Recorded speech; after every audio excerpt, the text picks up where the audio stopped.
할렐루야. 예수님이 우리 인생을 정의를 했어요. 혹시 아세요? 인생이 뭐다? 여러분 지금 인생관이 다 있잖아요. 인생이 뭐냐? 예수님이 딱 한마디로 말씀하죠. 유명한 말씀이에요. 인생은 마태복음 11장 28절이에요. 수고하고 무거운 짐진 자들아. 이게 인생이에요.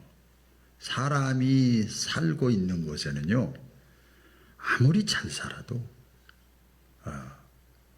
아무리 세상 권력이 있어도, 아무리 좋은 집에 있어도, 수고하고 무거운 짐을 지고 살아가는 게 우리 인생이라고 그랬어요. 그래서 찬송가에도 그런 찬송 있잖아요. 근심 걱정 없는 사람 누군가. 그렇잖아요. 그렇죠? 하나님의 말씀에 그렇게 다 하나님께서 우리에게 이걸 깨닫는 게 은혜고 지혜예요. 오늘 말씀을 들으면서 그런 은혜가, 깨닫는 은혜가 임하시기를 바랍니다. 그런데 수고하고 무거운 그게 다른 말로 하면 굉장히 부담이 되는 거예요. 그렇죠? 그래서 진짜 부담이 없는 사람이 있어요. 어떤 사람인지 아세요? 아무 부담이 없어. 수고할 필요도 없고 무거운 짐 질 필요도 없어. 자연인이요? 자연인도 보니까 저도 자연인 꿈꿔봤거든요. 솔직히 얘기해서 굉장히 좋더라고요. 나이가 드니까 자연인도 아무나 못하겠더라고. 그 자연인. 이야, 보통 부지런해야 되는 게 아니에요.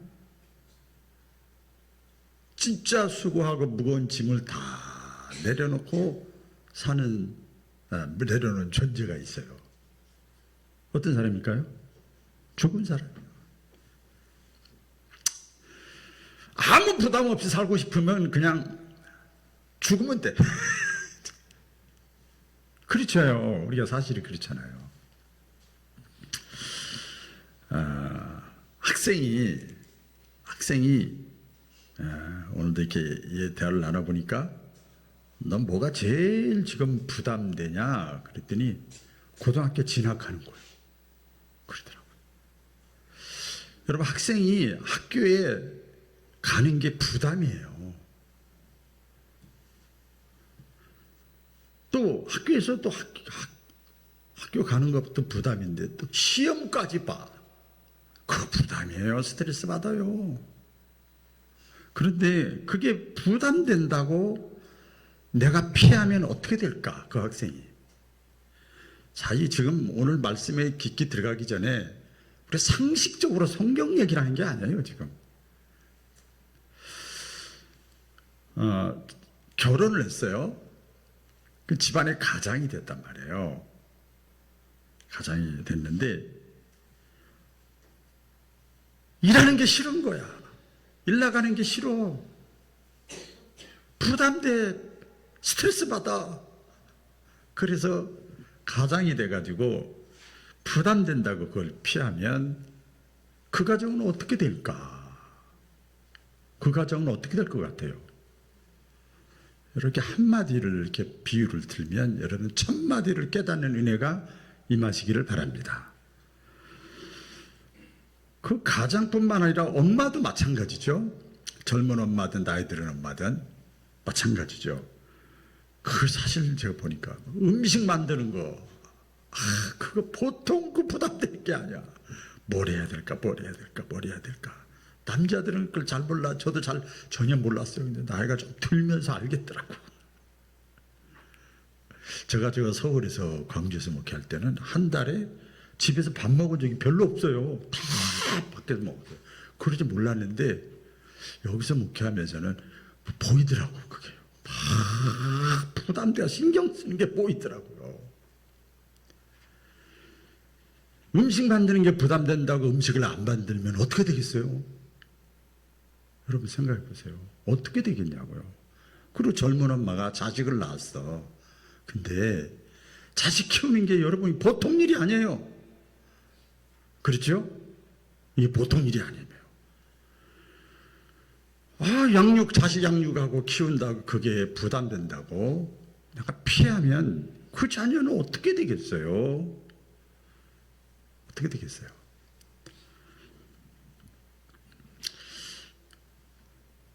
여러분들이 지금 이렇게 제가 몇 가지를 이렇게 보통 말씀을 드렸는데, 여러분들의 삶의 현장이 또 모습이 환경이 다 다르잖아요. 여러분들의 삶 속에서 지금 부담되는 게 뭡니까? 교회 내려놓고 신앙 내려놓고 여러분의 인간적인 삶 속에서 부담되는 게 뭐예요?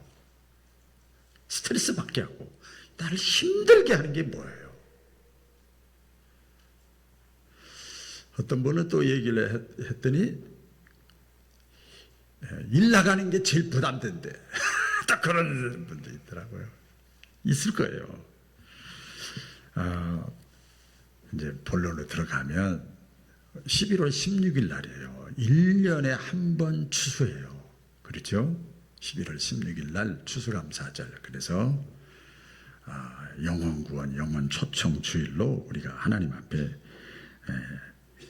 예배를 드린다고 지금 막 현수막도 붙여놓고 막 게시판도 붙여놓고 막 주보도 하고 막 또 여러분 카톡도 제가 또 이렇게 또 보내고 막 또 이렇게 설교도 하고 그렇게 해요. 그러니까 설교 듣는 게 부담스러울 것 같아. 제가 이 말씀을 준비하면서, 그리고 실제로 제가 막 들었어요. 교회에 나가는 게 그거 빨리 추수가 다 지나갔으면 좋겠다. 오늘 안 나오셔서 그렇게 그거 부담된대. 근데 그분은 믿음이 있더라고요. 그래서 부담된대. 또 어떤 분은 자꾸 얘기하면 내 교회 나가기가 힘들어져요. 목사님 막 협박하는 분도 있어. 그런데 여러분 보세요. 저도 부담돼. 좋은 얘기, 복 받는 얘기, 잘 되는 얘기, 형통하는 얘기가 아니죠. 하나님 말씀만 이렇게 뽑아가지고 이렇게 하면 얼마나 좋겠어요. 근데 대한민국의 모든 교회가 추수감사절을 지키고 모든 교회가 영혼 구원하고, 아니 그걸 떠나서 이게 하나님의 소원인데, 교회가 세워진 목적인데, 우리를 부르신 목적인데, 이게 하나님의 소원이니까 저도 부담이 되지만 여러분들이 잘 되는 길이니까. 예를 들어 아멘 좀 해봐요. 여러분들이 잘 되는 길에 일단 이제 말씀으로 제가 다 증명해 드릴게요. 그래서 저도 여러분들이 부담되는 거 알면서 전하는 거예요. 여러분 신앙은 언제 깊어지는 줄 아세요? 사도 바울이 너희의 신앙이 교회를 다니고 신앙생활을 했으면 이제는 좀 깊어져라. 이제는 좀 높아져라. 이제는 넓어져라.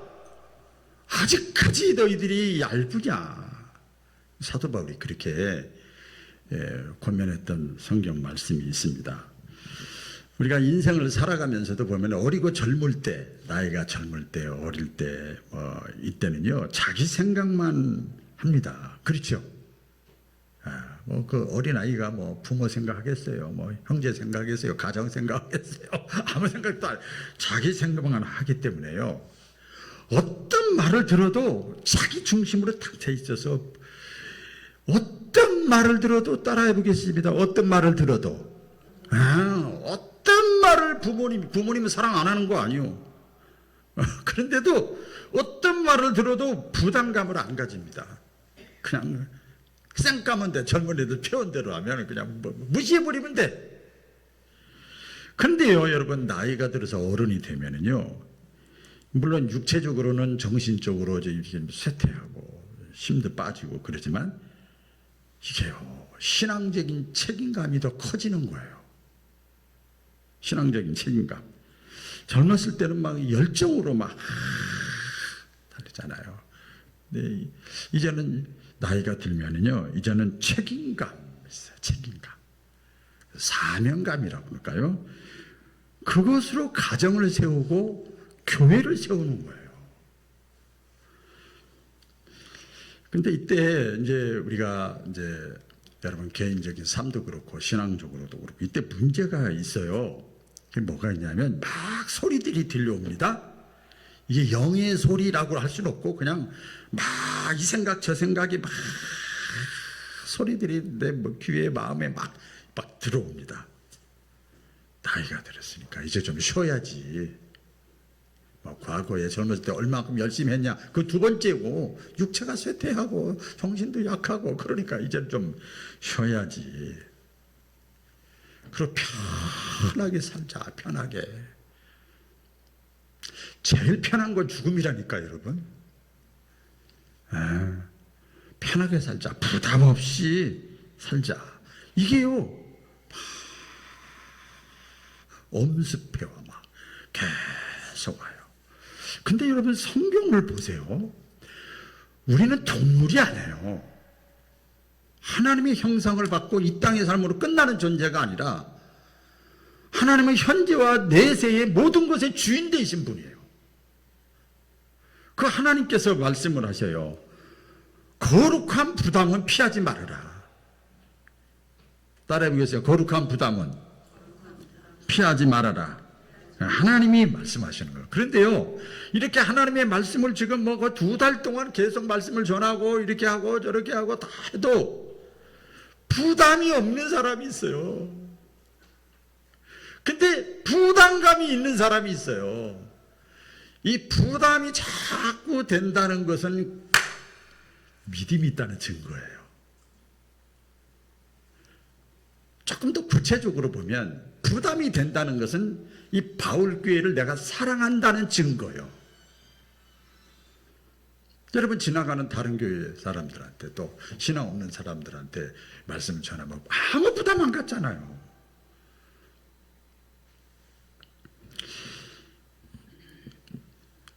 우리 신자잖아.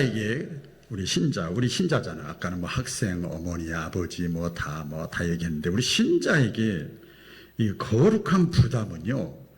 신앙의 시험이에요. 신앙의 시험. 따라하기 위해서 신앙의 시험. 성경을 보세요. 하나님은요. 가만히 보세요. 믿음의 사람들에게는 부담을 줍니다. 이거 시험이라고 그래요. 그렇죠? 믿음의 사람에게는 하나님이 부담을 줘요. 힘들게 하는 그 과정을 겪어요. 시험 같은 부담을 줍니다. 그런데 하나님이 주시는 그 시험, 부담감은요, 우리를 망가지게 하고, 꼼짝 못하게 하고, 무너뜨리려고 하는 것이 아니라, 성경을 보면 믿음을 성장시키고, 그 사람을 복주려고 하는 거예요. 믿으시면 아멘. 그렇잖아요. 그 사람을 복주려고 하는 하나님의 사랑의 시그널이에요. 신호예요.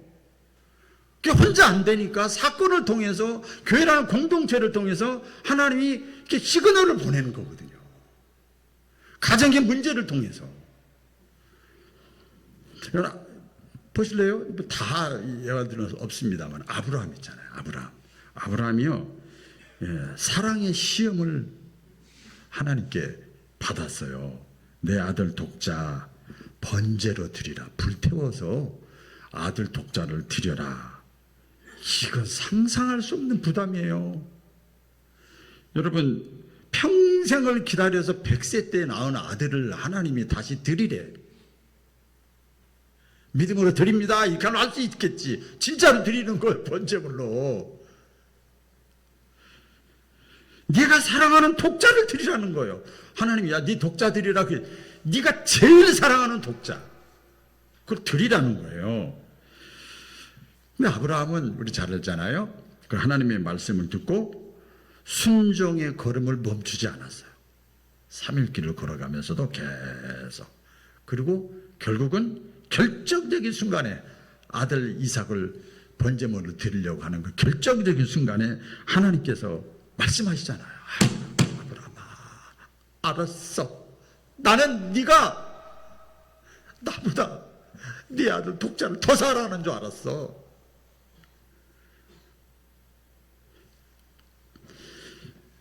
네가 나를 더 사랑하는 줄, 나를 더 경외하는 줄을 내가 이제야 알았노라. 그리고 하나님께서 아브라함에게 약속을 하시잖아요. 여러분 보세요. 부담을 딱 통과하니까 뭐 이렇게 말씀해요. 성경에 보면 내가 내게 이제부터 큰 복을 주고 그 다음에 내 씨로 말미암아 너 때문에 천하 만민이 복을 받으리라. 할렐루야. 이렇게 하나님께서 얼마나 하나님이 참 좋으신 분인지 몰라요. 그러니까 부담은 우리의 믿음은 시험하지만 그 순종함으로 하나님이 축복을 다 예비해 놓고 계시는 거예요. 그래서 아브라함이 어떤 면에서 보면 굉장히 힘든 시험이었지만 부담이었지만 그것을 극복하고 오늘의 이 시대를 살아가고 있는 저와 여러분들의 신앙생활의 샘플이 되는 거예요. 그래서 우리가 복받기를 원하면 아브라함과 같은 믿음이 필요한 거예요. 아멘이죠? 그걸 계속 보면 아브라함에 관한 말씀이 나오잖아요. 또 모세도 있어요. 모세도 사명의 시험이라 제가 이렇게 제목을 잡았어요. 모세가 언제 하나님께 부름받았냐면요. 80살 때 80세 때 하나님이 모세를 불렀어요. 그래서 이 세상적으로는 아무 희망이 없고 실패자고 그 양치는 노인에 불과한 이 모세잖아요. 근데 하나님께서 호렙산 떨기나무 가운데서 나타나셔가지고 내 백성이 지금 아우성치고 있다. 네 백성은 네가 이끌어내라. 엄에 부담돼. 엄청난 부담감을 주는 거예요. 이 모세한테 하나님께서. 그러니까 모세가 성경에 보면 그 대화하는 내용이 나와요. 하나님과 막 영어로 대화하는 거죠. 아유, 안 돼요. 늙었어요. 말이 우둔해요. 사람들이 나를 알아보지도 못해요. 아이고, 말이 안 돼요. 막 그러면서 핑계란 핑계는 다 쪼가지고 막 하는 거예요. 왜? 부담이 되는 걸 피하고 싶으니까. 근데 하나님이 그때 말씀하신 것이 있어요. 잘 들어보세요. 내가 너와 함께 할게. 할렐루야. 나도 너 별 볼 일 없는 거 다 알아. 그런데 내가 너와 함께 할게. 그 말씀 붙잡고 증거를 몇 가지 보여주잖아요. 기적을 보여주잖아요. 그러니까 이 모세가 그 말씀 붙잡고 순종해가지고 출애굽을 시켰잖아요. 모세가 한 건 아니죠. 하나님이 그 일을 혼이마다 갈라지게 만들고 막 메추라기 만나 떨어뜨리고 마라에서 쓴물 나오게 하고 막 구름기둥 불기둥으로 그 모세가 한 게 아니에요. 다 전부 내가 너와 함께 하리라 하나님이 다 하신 거예요. 그래서 이 부담이라는 것은요. 사명이잖아요. 내 백성을 이끌어내라. 그 부담을 일깨우는 다시금 내 이렇게 하다가 내 인생 마치면 되지. 이렇게 살려고 딱 했는데 갑자기 모세에게 사명을 일깨워 주는 거예요. 여러분 피하면 사명도 사라지는 거예요. 하나님은요 절대로 억지를 시키지 않습니다. 피하면 사명도 사라지지만 내가 그것을 힘들고 어려워도 감당하면 하나님의 역사가 나다. 하나님이 일하시기 시작해. 그 다 늙어서 끝났다 했는데 모세가 120살까지 살았어요. 성경 얘기를 그냥 소개하는 겁니다. 또 한 사람 더 소개할게. 느헤미야라는 사람이 있었는데 이게 충성과 헌신의 시험 부담을 줬어요. 충성하라, 헌신하라 그러면 부담되잖아요. 그냥 일주일에 한 번씩 간다 예배 만들고 좋은 얘기 듣고 가라 이러면 얼마나 좋겠어. 느헤미야가 어떤 사람인가 하면 왕궁에서 귀족이에요. 성공한 관리입니다. 그래서 삶이 안정돼 있고 명예도 있고 권력도 있고 다 가지고 있어. 하나님 없어도 넉넉하게 잘 믿게 살 수 있어. 그런 상황이에요. 그런데 느헤미야가 이스라엘 사람인데 예루살렘 성벽이 무너졌다는 이 소식을 들었어요. 그 소식을 듣는 순간 다른 사람들은 그래 죄가 많아서 그래 회개하지 않아서 그래 다 이랬는데 이 느헤미야가요 마음에 예루살렘 성은 하나님의 성전인데 하나님이 계시는 곳인데 내가 다시 그것을 세워야 되는데 다시 이렇게 세워야 되는데 그러면서 막 다른 사람들은 신경도 안 쓰는데 느헤미야는 살만하고 먹고 살만한데 거룩한 부담감이 불붙기 시작했다 그러세요. 성경에 막 불붙기 시작을 했어요. 그래서 자기가 할 수 있는 게 뭐 그 사명감만 있다고 되나요? 하나님께 기도했어요. 하나님께 눈물로 기도하면서 52일 만에 예루살렘 성벽을 여러 사람과 같이 도움을 얻어가지고 이렇게 세웠어요. 회복했어요. 한 사람이 가지고 있는 거룩한 부담감이 그걸 믿음으로 감당할 때 하나님이 일하시기 시작하신 거예요. 아멘. 그래서 이 아브라함과 모세와 느헤미야를 잠깐 제가 소개를 드렸는데 하나님은 지금도 똑같은 하나님이에요. 그들은 다 같지만 그들과 함께 하셨던 역사하셨던 하나님은 동일한 하나님인 것을 우리는 믿습니다. 그 하나님께서 우리에게 주어지는 가정적으로 신앙적으로 교회적으로 직분적으로 다 마찬가지예요. 우리가 어떤 부담감이 막 닿을 때 막 피하려고 하면요, 하나님은요 다 피해도 누군가에게는 부담감을 주는 거예요. 느헤미야에게 부담감 팍 주는 것처럼 누군가에는 부담감을 줘. 그래서 교회에 무너진 것, 가정에 어떤 깨어진 것, 잃어버린 영혼의 아픔을 보게 만들어. 그게 내 문제같이 들려지게 만들어. 그 사람이 하나님이 쓰시는 사람이에요.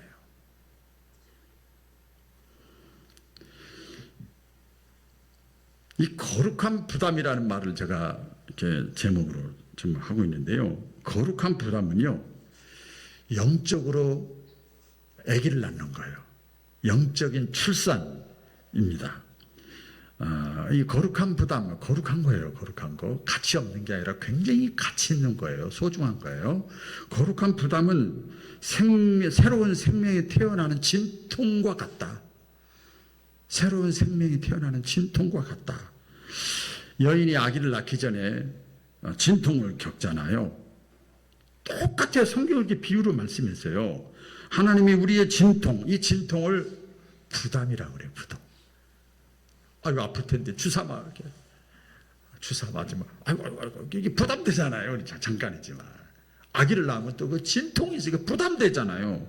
근데 그것을 극복하고 영혼의 열매를 맺는 거예요. 여러분, 신앙적인 부담이 없이 믿음도 안 자라고요. 생명도 출산할 수 없습니다. 마치 여러분 그렇잖아요.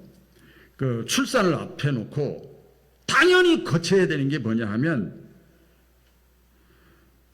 아기를 가지면 우리가 이제 요새는 수준이 높아져가지고 말 조심해야지, 듣는 거 조심해야지, 먹는 거 조심해야지, 행동 조심해야지.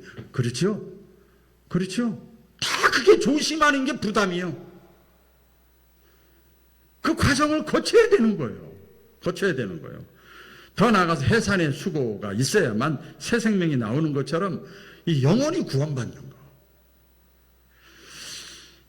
이건 기도의 눈물이 있어야 되고 신앙적인 누군가의 헌신적인 수고가 그 사람을 위해서 있어야 여러분 새로운 생명이 태어나는 거예요. 우리 시편의 126편에 우리 잘 아는 말씀 있잖아요. 눈물로, 이게 눈물이 뭐냐면 수고, 진통, 부담, 아픔. 눈물로 씨를 뿌리는 자는, 씨 뿌릴 때는 아무 희망이 안 보여. 대책이 없어. 그런데 그럼에도 불구하고 부담감이 들지만 눈물로 씨를 뿌리는 자는 믿음으로, 기쁨으로 그 단을 내가 반드시 가져오게 하리로다. 할렐루야. 하나님의 말씀을 저는 그대로 지금 전한 거예요. 그렇게 부담되었던 출산의 이 고통으로 끝나지 않고 아기를 낳으면 어떻게 해요? 엄마가, 할머니가, 할아버지가 좋아 언제 아팠냐 너무너무 행복해 하잖아요. 언제 내가 힘들고 괴롭고 낙심되고 좌절하고 포기하려고 그래서 이야 새로운 생명이 왔으면 너무 좋은 거예요. 너무 좋은 거예요. 저는 그래서 한 영혼이 91마리 양, 우리 안에 있는 양보다 한 영혼이 돌아오면 천국의 잔치가 벌어진다는 게 우리 육신적으로 한 아이가 탄생했을 때 온 가족이 다 기뻐하는 걸 보고 알겠더라고요. 어렴풋이. 거룩한 부담은 이게 영혼의 출산이기도 하지만 여러분 거룩한 부담은 마지막으로 상급의 씨앗입니다. 상급의 씨앗. 따라해보겠습니다. 상급의 씨앗. 예수님도 여러분 예수님도 우리 예수 믿잖아요. 예수님도요. 뭐라고 그럴까요? 십자가의 부담을 피하지 않으셨어요. 피하고 싶었지만 피하지 않았어. 그러잖아요. 예수님이 여러분 기도하는데 하나님 능력 있잖아요. 뭐든지 다 할 수 있잖아요. 무에서 유를 창조하신 분 아니에요? 그 내 아버지잖아요.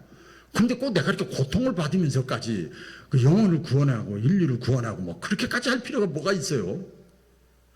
할 수만 있으면 이 방법 말고 다른 방법, 이 잔을 내게서 옮겨주세요.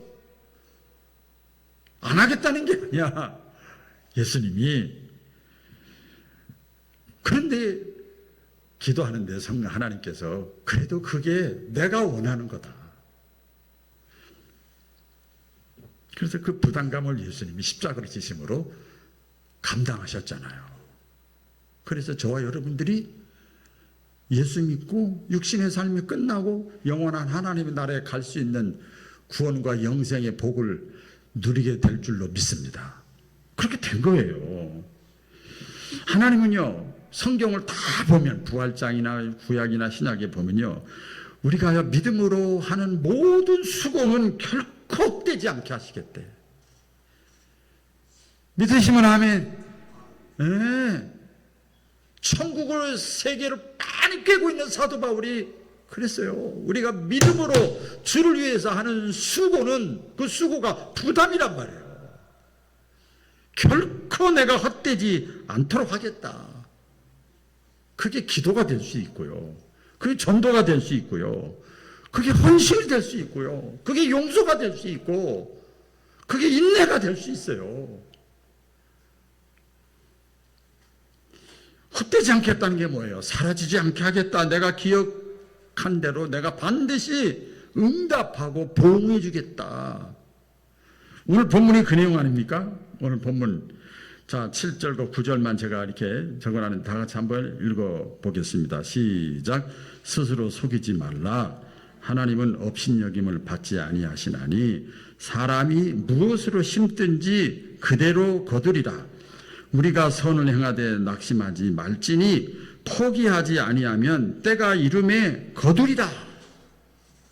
할렐루야. 선을 행하다가 낙심하지 말라는 거예요. 그게 뭐 낙심하지 말라는 게 뭐예요? 굉장히 하나님이 기뻐하시는 일, 하나님의 소원을 이루는데 굉장히 부담이 되는 거예요. 좋은 일인데도, 살리는 일인데도, 복되게 하는 일인데도. 그 목회자의 사명은 어떻게 하면 이 대속의 은혜를 받게 할까? 어떻게 하면 하나님의 복을 누리며 살게 할까? 그게 사명인 것 같아요. 부담을 회피하면요, 이거는 뭐 전도하고 상관없어요. 뭐 종합적으로 마찬가지. 부담을 회피하면요, 우리 신앙이 멈춰버립니다. 그동안 내가 받았던, 지금까지 받았던 은혜도요, 다 사라집니다. 근데 반대로 이 부담을 믿음으로 내가 막 감당하려고 애를 쓰잖아요. 그러면 그 전에 1년 전, 5년, 10년 전에 받았던 그 은혜보다 더 큰 은혜를 받아요. 그런데 중요한 것이 있어요. 여러분 꼭 기억하세요. 저도 그걸 사도 바울의 말씀이고 성경 말씀인데, 하나님은요, 그 부담 시험을, 감당하지 못할 시험은, 부담은 허락하지 않으신대. 믿으시면 아멘? 그렇게 말씀을 했어요. 그러니까 부담에 무게는요, 내가 감당하면 그 축복으로 나에게 정비례해서 다가오는 거예요. 거룩한 부담을 피하지 않고 끝까지 지키는 자가 축복의 주인공이 되는 거예요. 과연 그런가? 이제 총알같이 빠르게 말씀을 드릴게요. 아브라함과 모세 얘기는 했으니까요. 요셉은 이성의 유혹과 명예의 유혹을 뿌리치고 거기서 그저 있으면 좋을 텐데 그 부담을 뿌리치고 극복했더니 애굽의 총리가 됐어요. 다니엘은요, 하나님께 하루에 3번 예루살렘의 성전을 향해서 기도하면 죽인다는 부담감을 이겨내고 살아났고 하나님께 인정받았어요. 기생 라합, 이스라엘 정탐꾼을 숨겨줬자 숨기다 걸리면 다 죽어, 가족이. 그 숨기다 걸리면 죽는다는 그 위험부담을 안고 숨겨져서 나중에 이스라엘 백성 쳐들어왔을 때 다 기생 라합의 가족은 다 살았어요. 솔로몬, 아버지가 하던 일을 왜 나한테 맡겨 이러지 않았어요. 성경 건축해야 된다는 이 부담, 이걸 사명으로 알고 끝까지 감당했더니 하나님께서 구하지 않은 부귀 영화까지도 다 줘버렸어.